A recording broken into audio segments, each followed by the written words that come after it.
talagang kailangan meron kang enough na ipon para masustain mo yung survival stage na yun.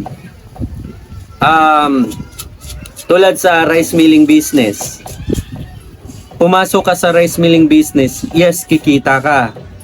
Pero paano naman po yung survival stage mo? Siyempre, meron kang babayaran, maintenance mo, pambili ng mga consumable spare parts, pangsahod mo, diba? Marami po tayong dapat i-consider.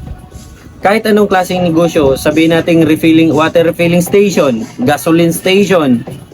So, meron talagang survival stage. Maiwasan ang pagkakalugi sa pamamagitan ng dapat ready ka, handa ka, willing kang mag-risk. Kasi kung willing kang mag-risk, hindi ka masasaktan, hindi ka madidiscount.